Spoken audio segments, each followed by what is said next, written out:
Hey, it's Foxx and MacKenzie. We're inside the shark reef in the ancient temple. Shh, be very quiet. We're going in search of a brand new exhibit here. Komodo has hit Mandalay Bay in the shark reef. Let's go in and check it out. Come on.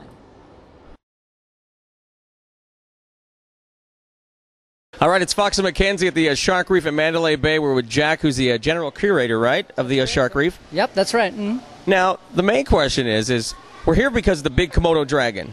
How does Komodo fit into a shark reef? Well, it's very simple. Komodos are apex predators, so they're the king of their world, basically, the king of lizards. And Shark Reef is all about displaying predatory-based animals. In fact, we're the only predator-based aquarium in North America. Right on. Now, for somebody who's never been to the shark reef, tell them what they can experience while they're here. Well, it's an extremely unique place. First and foremost, you got to remember it's totally themed. So when you come here, you're coming into a temple. It completely changes your environment. You walk through a temple that's sinking into the sea. You start up here with our wonderful Komodo dragon, looking at us here, checking us out one time. Digging. Yeah, he's digging, that's for sure.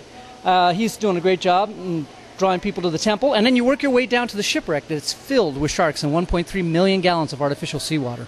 Wow, incredible. And what about the being scared of the Komodo dragon? Is it something that we should be afraid of? Well, he's on the other side of the acrylic, so the answer is no. No. Typically, a Komodo dragon, because of the fact that he dominates his particular area, which is a Komodo island chain, right, in Indonesia, he really has no fears. So he doesn't tend to be threatening to humans. He doesn't find us to be of any concern. And how many Komodo dragons are there as far as in the United States at different areas? In the United States, there's about 75 of them in zoos and aquariums all over the U.S. and Canada.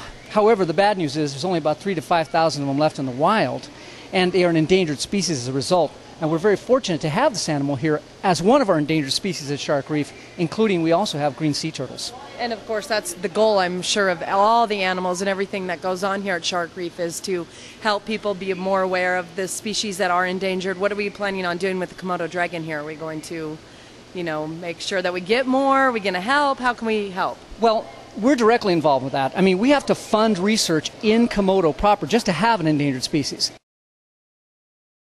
And I actually got to feed the Komodo. It wasn't a real good experience, but... See, so they do eat people, huh? As you can imagine, if that was the case, it would be much more serious than that. The fact of the matter is that a Komodo this size, which is approximately 90 pounds and 8 feet in length, that animal can take down a water buffalo of 700 pounds. Wow.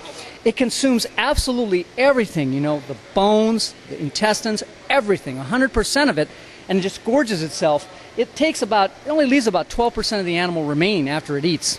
Significant. Okay, so what do you feed him on a daily basis? What does he eat? Well, basically he's getting rodents. Rats is the main part of his diet. He also gets some chicken and some beef, but primarily it's rodents. That's a very, very healthy diet because it includes everything. All right, now, does he have a name? No. That's no name. Yeah, Komodo. Mm-hmm. Yeah, Komodo or Ora. That's what they call them in Komodo Islands. They call them the Ora. Mm-hmm. Now, is he going to be a permanent resident at the Shark Reef, or is he just on loan for a while? No, absolutely. He is a permanent resident of Shark Reef, and we hope to have him on exhibit for as long as we possibly can. It's a wonderful addition. Are they like snakes? How many times a year are they going to molt? Unlike snakes shed one time. They do a big shed, and that's right. it. These guys shed continuously. That's why you can see all of the small areas that are flaking off of the skin. That's a continuous process with them. The other similarity to snakes, though, is the forked tongue. Because only this particular group of lizards, monitors, and teagues, they have the forked tongue that sticks out and has a sensor like a snake. I'm still stuck on the water buffalo thing. That's amazing. Oh, it is amazing. Wow. Well, there you go. Definitely come by the Shark Reef. Check out their latest edition, Mr. Big Komodo. And thanks to Mandalay Bay. Jack, thanks for having us here this morning. Absolutely. It was a pleasure, and I hope everyone comes down and sees us soon.